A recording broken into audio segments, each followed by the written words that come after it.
So, the very first ban list, I can already say I am not very impressed with it. From a point of view of a budget player, it really annoys me what they did with the limited and the semi-limited and no bans, so we can't really even call it a ban list. It's actually just a forbidden limited list, which I hope this is not going to be how Konami is going to do this in the future. If we never ban any cards, which I understand from a gameplay point of view, you obviously don't want to ban cards, especially because it would be let's be realistic, mainly ultra rare or super rare cards, which they do not want to ban because they kind of have to refund them, and they want you to rather buy them rather than craft them into something else.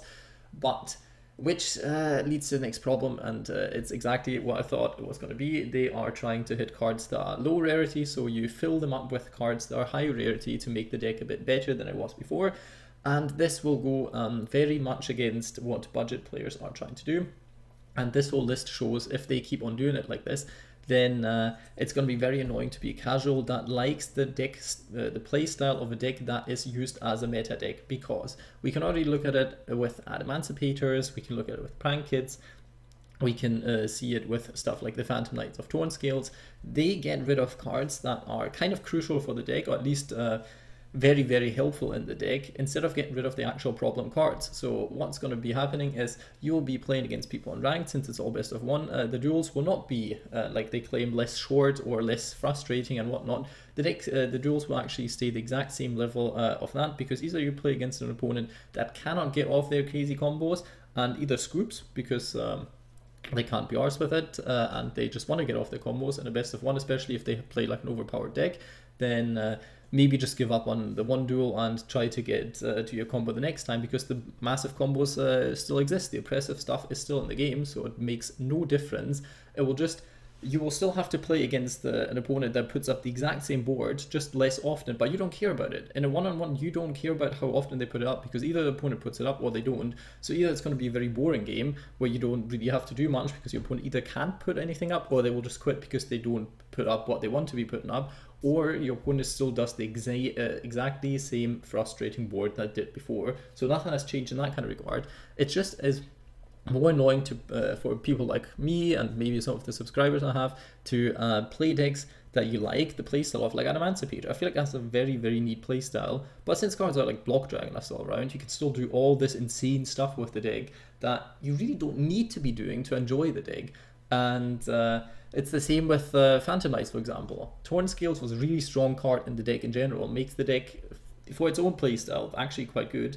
But since Rongo is still around, this is the reason why people would be playing the deck. And I just don't really like where this is going, because then I just will stay away from any deck that is even remotely used as a husk or like as some kind of shell for some degenerate combos, because I know these cards are just going to get limited eventually, and not the oppressive cards will be banned, but they will just hit slight engines of the deck, so we have to play more oppressive engines in it, or more, I don't know, find a way to, so we can still get to your crazy combos rather than actually play the deck for what it's designed. And I know for like a lot of meta players, that is what they probably want to see more. They want to play a game where you have these oppressive combos, and this is fine. The game is different for everybody, and it makes sense that some people would see this in a card game, because a lot of other card games, this doesn't work as good as in Yu-Gi-Oh! You can't do these kind of oppressive combos in the first turn, mainly because of most card games have restrictions on when you can play cards, so you will do oppressive combos eventually.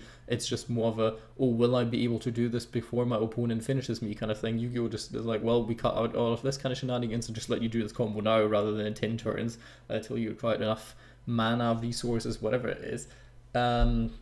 Which is fine, everybody can like the game they want to, but it's the same with whatnot kind of decks, stuff like, well, we obviously have things on the limited list now. Conquistador of the Golden Land comes to mind. Well, people will just cram in way more floodgates now than before, which will still make the deck be playable, just not as its intended purpose, but just as a, oh, I flipped this one card, you lose the game. Very fun, very interactive, and yeah. We could have dealt with these kind of cards and just let them play Golden Land and the whole Eldritch stuff that has to do with it, but we didn't want to, because we love strong, oppressive cards rather than actual gameplay because we don't trust in our game design. That's what this list says to me, and I'm not very happy about it. I don't even need to bother going over the cards in total because there's nothing on it that makes the deck, makes the game be played any less different, besides maybe DD Dynamite, but even that card is a 2. Why is it a 2, not a 1? If you don't want FTKs and annoying stuff, you don't want bots doing these kind of things, then might as well put it to 1, because DD Dynamite is not really played in any deck. Okay, fair enough, there's the Grand Magi kind of stuff that maybe would run it.